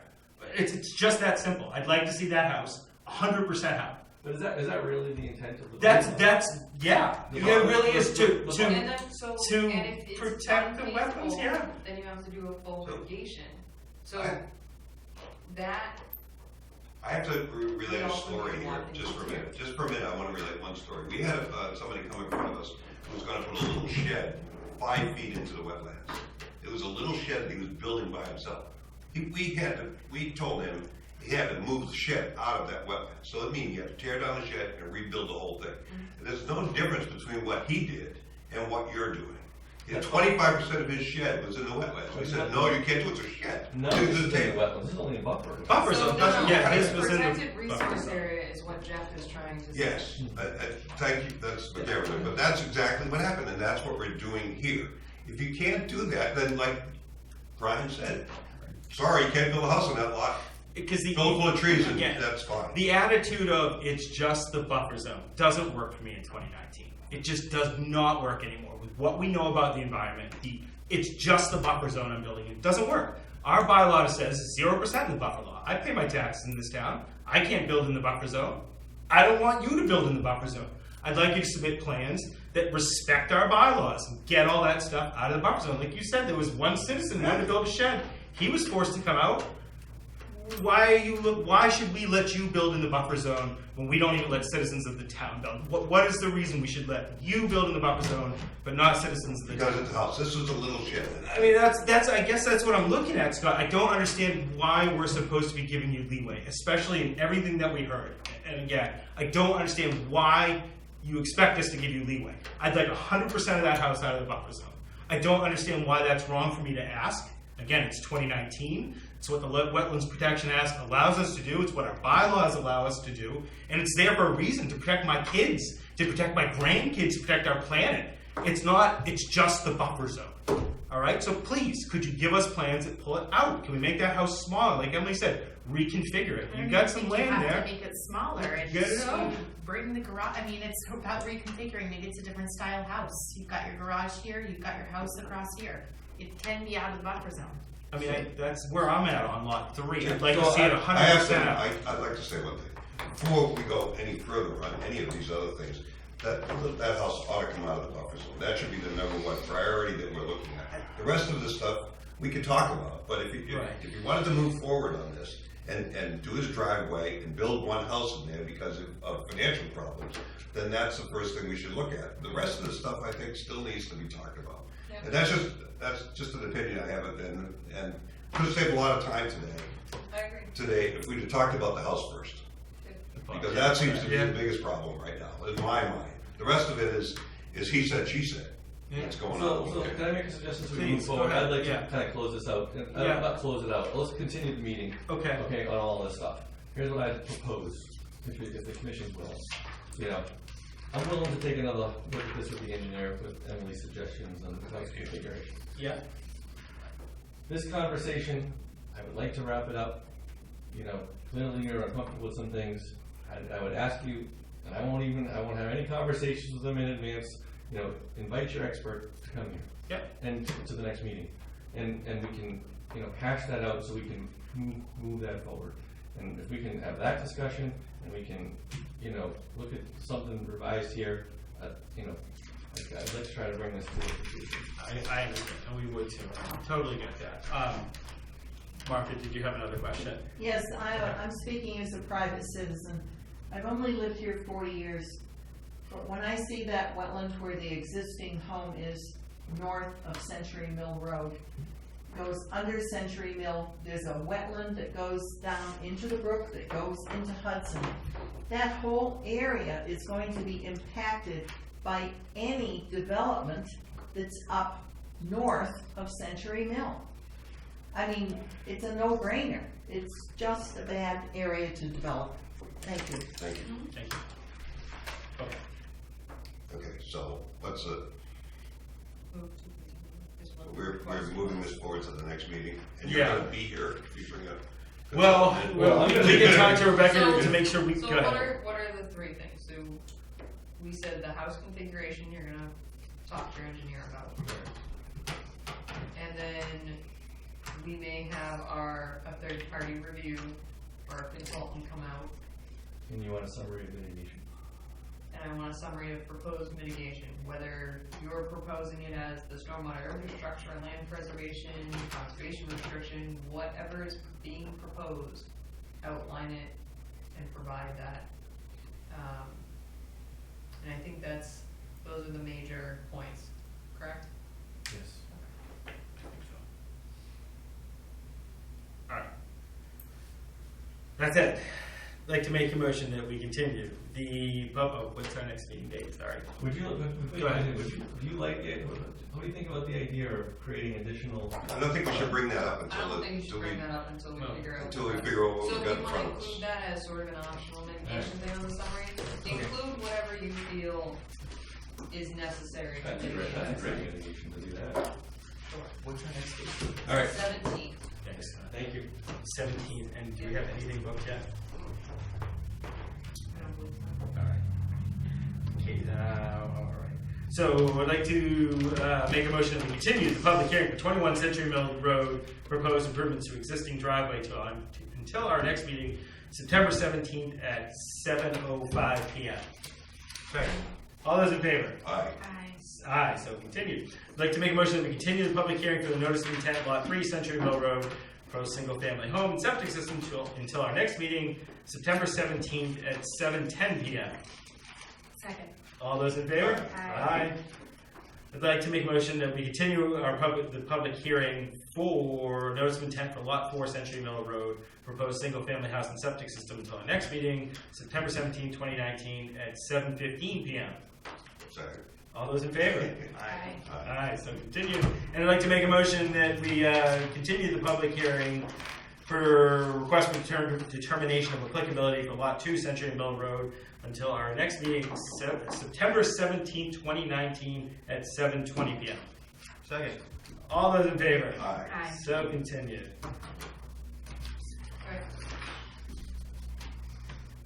Alright. Joe. Do I have coffee? I leave with coffee tomorrow. I think I need something stronger, but it's okay. I don't have. That was excruciating. I'm sorry. No, you guys. All right, so the Bolton, that's right, yeah, you get this one too. The You got Bolton your haircut. Conservation Commission will now continue a public hearing under the provisions of Mass General Law, Chapter 131, Section 40, and under the Bolton Wetland Bylaw, Chapter 233, to consider the notice of intent submitted by Ducharme Dillis on behalf of the Department of Public Works regarding the proposed replacement of a one-road culvert along with proposed catch basins, manholes, and associated grading off of Spectacle Hill Road and South Bolton Road between the junctions of Mill Pond Road and Wheeler Road. So DEP has issued their, so we received the updated plans, and we also received the 2 DEP numbers. So, which one did you want to start with? I'll take them by the numbers. Okay. The one on South Bolton Road, the cross road, that's, Oh, wait then. taking this one currently, right? Yep, the Bolton Conservation Commission will also continue the public hearing for notice of intent filed by the Department of Public Works to propose catch basin discharge pipe to improve drainage on South Bolton Road, project to be located along South Bolton Road between 495 underpass and Hill Road. Excellent. So on that project, DEP issued number 122-0683. The Ducharme Dillis submitted updated plans from the last meeting. On that plan, they didn't propose strong walls, or they did it in a straight fashion, and I wanted them to hook it around to basically encompass the downgraded areas, and the plan has been revised to do that. They did put the detail of the strong wall on that sheet, which was not there the last time. So, DEP, more than issuing just the numbers, also, comment on 2 points on this particular filing. One is they're talking about that it appears that the work is on private property on the south side of South Bolton. And if it is, would an easement be required? There is not a need for an easement on this because this, in fact, is public property over there. So that's fine. This part. Yes. The second piece is they recommended that a stormwater checklist and stormwater diagram be provided, and I could request Ducharme and Dillis to provide that. I know that they did the analysis, but they probably just didn't do the checklist and submit it. So we can, I don't know if you want to do that as a pre-construction condition, that it be submitted. That's fine. So those are the 2 comments from DEP that came with their number. So would the commission, just talking about that one, focusing on that project quickly, would the commission want to do that as a pre-construction condition, or would the commission rather receive that prior to closing out, or prior to voting? So the commission would be able to close out, receive the document, or prior to closing as well? Where Or prior to construction, where we could, Or so it's 3 options. Oh, okay, I got you. You receive it prior to closing, so it can still be discussed at another public hearing, or you receive it just contingent upon receiving that prior, or you just issue an order of conditions with the pre-construction conditions stating that this has to be found to be in compliance with stormwater standards.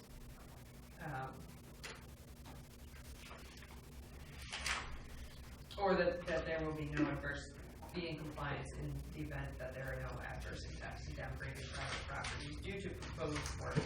Which is easiest. You know what, why complicate it? Because if they submit it and it doesn't prove that there are no adverse, what position do you guys have? Just continue, not just make them submit it. Yeah, yeah. It's not gonna hold the project up, and it's much cleaner that way for you Yeah. folks. Right, because nobody has any existing questions on this particular one, the South Pole That's Road. fine. Go ahead, Martha, if you want. I don't know if you want to come up and take a look, if you know where this one's located. Well, I'm a little confused about where Mill Pond Road is. I know where Wheeler Century is. Mill Estates. That's what Mill Pond Road is. No, this, yeah, that's a, Oh, this is we're doing the this- South Pole this- Road one South Pole. This first. is South Bolton Road. Okay, So how no- much is the Century Mill Estates development going to give to the town to help rectify this problem, which was created by Century Mill Estates? That was So Bob, we actually have two, Yeah. we have two filings, and this one is nowhere near Century Mill Estates. Yeah. What we're Okay. talking about at this moment. But is the no- other one there at South Bolton. Yeah, Road, we it's will next to get, Mill. we're gonna get into that one next. Yeah, I promise. But do you have any questions, comments on the South Bolton Road one? No, Still way thank down you. 495, okay, thank you. Any other questions No. down here? I have to go with the experts on getting this done. It doesn't look like this is a big deal. I mean, it's a big deal project, but it looks like it's in good hands. It's not a big deal project. No, Yeah. I didn't want to say that. No, I didn't like, Yeah. crossing out these. Is, Right. So is 2 weeks gonna throw you if we have to wait till the next one? We're going up to bid on this, and we're not gonna break ground on this whole anyway. So we have good time. Yeah, I have time. That's fine. All right, so no approaching as far as, all right, in that case, Requesting a continuance. yes. Yeah, and as long as they submit the documents in time, Yeah. yeah, I would need to be the next meeting, because I don't wanna fall asleep again. Yeah, so long as there's no other questions. Seem to be any of the abutters complaining about this, right? No, I was just saying, I think 495. I'd like to make a motion that we continue the public hearing for, why can't I find this one? 17? So we're- Yep, the 17th at 7:30. Yep, for the, Department of Public Works proposed catch basin discharge pipe to improve drainage on South Bolton Road until our next meeting, September 17th at 7:25, is that what you said? 7:30. At 7:30. Second. All those in favor? Aye. Aye, all right, so continue. Can I make a comment? Do we want to put in before the last We guy? I'm can't hoping because- that if they get the document in and it's all. You should. We don't have to worry about it. Yeah, the That's South even- Bolton, you should be all right, and this one will We say. would, in order I to do just- that, we would have to go back and request that Yeah. change because we are. I'm just saying because it seemed to take up more time than. Yep. Okay. I did open the other one earlier, so we are free to discuss when people are ready. Martha, we are gonna talk about the one by Century Mill now, Mill Pond. If you wanna move up too, feel free. Well, I'm just. a Push through the little crowds. confused How Mill Pond is quite a ways from Wheeler Road. And it's all down, Century Mill, it goes down Spectacle to South Bolton, so I'm a little confused This- about yeah, how, yeah. I mean, Mill Road is not here. No, it's Mill Pond Road, it's one of the Century Mill Estate. Well, it's the main, Right, coming out. Spectacle thing, but we know there's an issue there, and in my opinion, it's all caused by Century Mill Estate. Good luck. Just say, you're not the only one. Thanks. Good night, Mark. Good night. Thank you. That was asked and answered at the last meeting, and just for the record, for folks watching at home, be assured that we looked at the existing conditions before Century Mill Estates was ever even proposed. There's been a flooding problem out there for a long time. What we are proposing solves only the municipal problem. Century Mill has a burden to carry on their own, and it's a big one. Okay. And they have to do their own improvements and their own restoration up there first. If they don't, and we do our improvements, we're not gonna solve the problem. We're just gonna mitigate it. Yeah. So this road in particular is the public way? That's This is right. not a private This is road not- in this, okay. This is got it. not the subdivision, Okay. and we're not saddling the taxpayers with any of private developers' problems. That's something the approach we took right out of the gate on this. I'm just trying to see how I far mean, this is. So when you come out of Mill Pond, the main, this is coming out, right? This is Mill Pond? Is that- No. No, I'm sorry, I'm coming the wrong way. So that's Mill Pond, South Yeah. Pole Road as it goes by, going towards Hudson that way. It's one of the strange, South Pole Road pops up this way. Spectacle Hill. Oh, I'm sorry, this is happiness both ways. Oh, okay, That's the okay, corner of okay, happiness. thank Yeah, you. that's We what all it- know yeah. that sign, yeah. Yes, yeah. Spectacle is one of the few streets that you have to turn twice to stay on. That's right. Yeah, I didn't think of it that way, yeah. Okay, Or sorry, so. I just, So low. So we Um, also received the DEP number for this. So from the last meeting, the question was raised about erosion controls and limits of erosion controls. We've shown them on here. Yep. They've updated the straw wall detail to show where it's being used. They had none around the head wall, which we've now required them to do. So this whole line gets erosion control. The second piece was Rebecca's concern was, what was the restoration they were going to do at the either end of the crossing underneath the roadway? Yeah. And they've given the detail of what it is they're going to do there as well. That was also a clarification guys point want that this to go DEP, when we spoke, Yeah, had inquired the the same same thing. thing. And I said it's oh, not but a the work detail is on the last Spectacle one. Hill in South Pole. Correct. That's Yeah. where, Yeah. that's why I was very confused Sorry. when you said Mill Pond Road. Okay, I know, yes. I think I'd be more yes. confused than helpful. Sorry, okay. All right, so they have the restoration specs. Yes. So DEP issued a number, that number is 1120684. Along with issuing the number, they had questions raised, and the very first question they raised was what I mentioned at the first meeting, and that's the necessity of having, securing an easement to do the work on private property. And there is an easement that is required. Town has met with town council at this point, which I can't divulge the outcome of that. We're working on a resolution. There was this little angle up in here. That's correct. Yeah, That's I remember correct. that. Here. So we are working on that. Oh, you're all set. Being clear, as you guys know, one of your general conditions and your orders of conditions are that you don't grant any permission or any rights beyond what the Wetland Protection Act and your bylaw allow. Meaning, you're not, by approving this, you're not making her give us any. Right, no, yeah, That's not the you're case. allowed to do the work if you can get the permit. If I don't get the easement, this There it goes. is just a permit in the file. Same as the last one we discussed, they also wanted a stormwater checklist and a stormwater narrative to be provided. And I would take the same stance on that one. Yep. It is Judy, it is Judy, I wanted to see a picture it was. Judy keeps saying, had mentioned on this one, that there's two 12-inch culverts that are proposed in the location with a distinct stream channel on both sides. She's asking it as a form of question. First of all, there's three pipes, 12-inch pipes going across the road, not the two, so that's just a scrivener's error on her part. Brian's been in the field with me when we visited this location. There is no defined stream channel there. It's an equalizer. No, It yeah. balances on either side. It's also an intermittent stream, so it's not even eligible to meet stream crossing standards. So the answer to the question is, should it meet stream crossing standards? No, it shouldn't.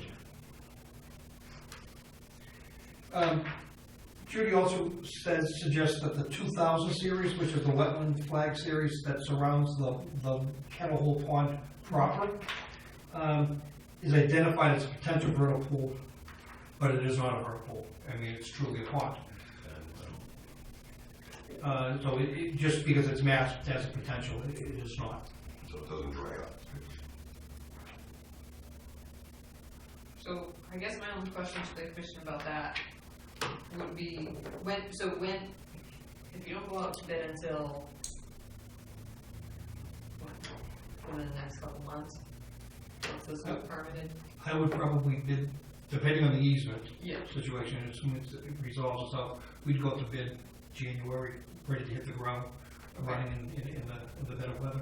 So the other, and being out there understands the pond, but just because of just the past couple of hearings have been very stressed on potential vernal pools, certified vernal pools, functioning of such classification of resource areas. Just, and I'm throwing it out there as a point, if the commission wants to have an analysis done for that and have it contingent upon, if it functions as a vernal pool, make sure that there's measures, and it can be conditioned as such, but that may be, it sounds like we're gonna be continuing though because of the stormwater checklist anyway, if I'm reading the conversation correctly, but I don't know if the commission wants to add that in as a draft condition as I'm drafting these, or if we wanna just say no, the commission is in agreement, it's not, definitely not a functioning vernal pool, which either way is fine with me, but. So I looked at the mapping, and I believe that Judy is not looking at the big pond. I think Judy is looking at the smaller pond, which we think is in fact a vernal pool, Which is right possible. adjacent to the 40B project. I think Okay. that's where her mapping confusion is coming from. It doesn't extend out to this area. The other part of that is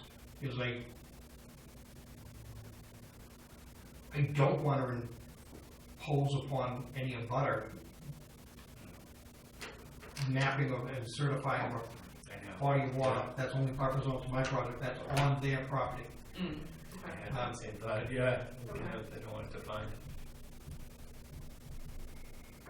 Yeah, that would, And that's fine, whatever the commission would like, I was just throwing it out there. But what we can do is we can leave that item open for discussion and clarification at the next meeting. Rebecca And I'll and I look at can, the map. Rebecca and I can look at it together and make sure we're seeing the same thing Yeah. and report back to you folks. Down gradient, limit of work, yeah, you put it on the outfall now, your erosion control. That's addressed already. So the last comment was just erosion control measures required along the down gradient side of limit of work associated with the proposed drain outfall and head wall adjacent to this wetland. So it's this. Yeah. Yeah. And I was actually giving just an update on I was looking at the next update. I asked Duchamp Dills to bold up and to show the trees better. We believe that there in fact are 3 trees on the opposite side of the roadway that are going to be come down. Brian and I, you and I were looking at that. And so they have shown those 3 trees. And they're sizable, they're quite sizable. 32-inch pine, 38-inch oak, and 40-inch pine. And those will need a public. And they're gonna need 2 hearings. Yeah. That are jointly between the tree warden and planning board of the scenic roadways.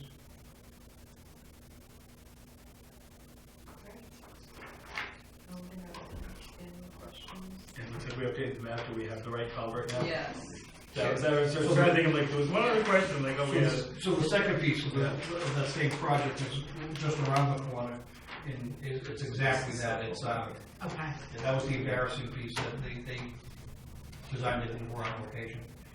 And But it still functions the way it's. actually it functions better. Yeah. This is exactly what Brian and I were Yeah, looking there's at. a nice slow grade, This is yeah, where it perfect. comes out, yeah. We're not having to fight this steep slope that they were shown over here before. That was an error on their part.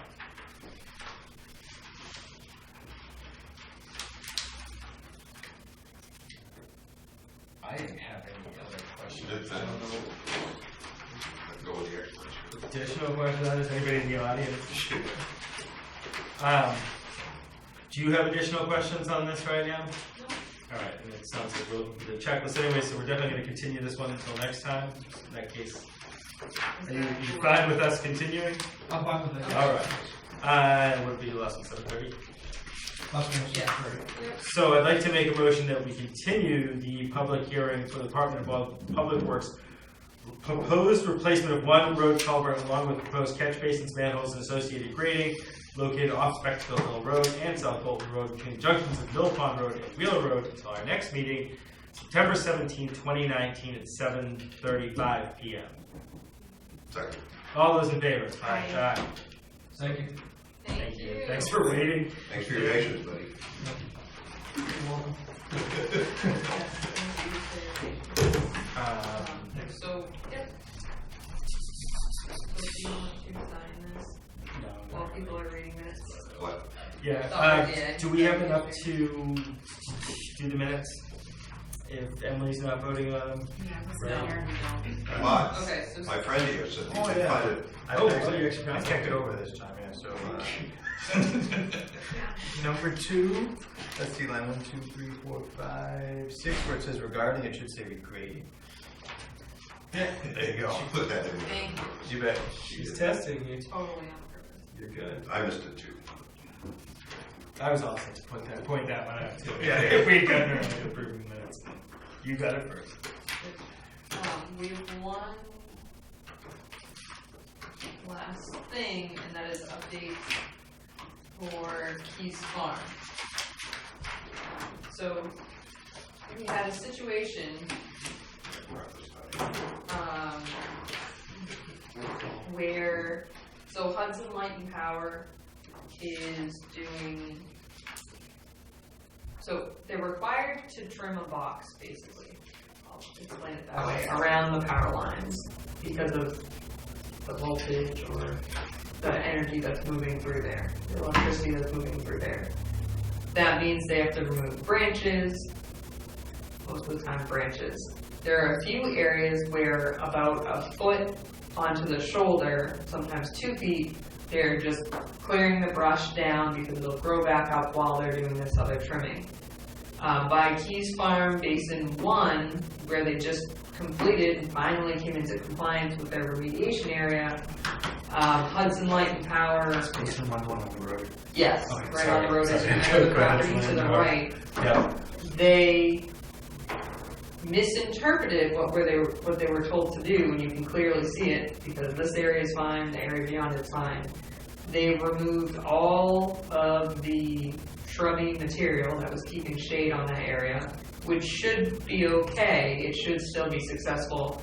The issue was they cut down trees instead of just trimming them, and they're talking to the tree warden about that because they also needed shade tree hearings for those, and drop them into the remediation area. So it may, in some areas of this remediation area, could have impacted it and may negatively impact the vegetation that comes up. So they've been made aware of it. Myself and the tree warden were out there. I think it happened Friday. I was told someone from the contractors were watching the whole thing, taking pictures. The owner of the property came in Monday and told me everything that had happened, said, hey, I have pictures of this. So we know when it happened, we know what happened. It's just now, if there's an issue, Hudson Light and Power will be responsible for bringing that back to compliance with their order of condition.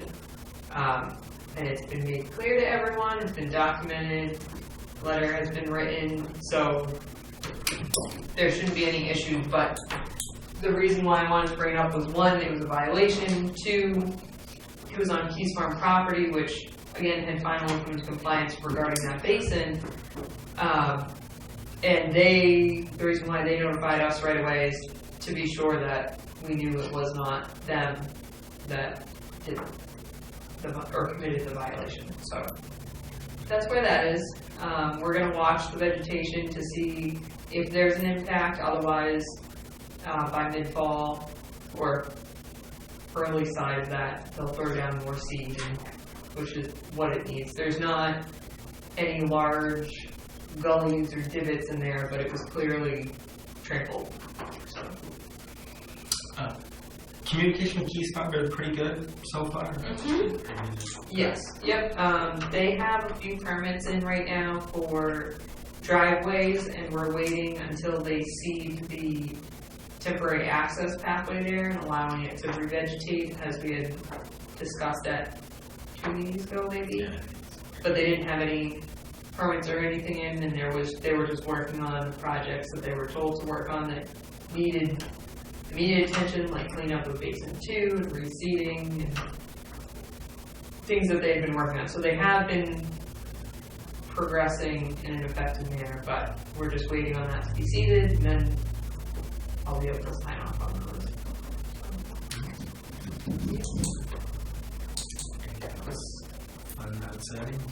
I think it.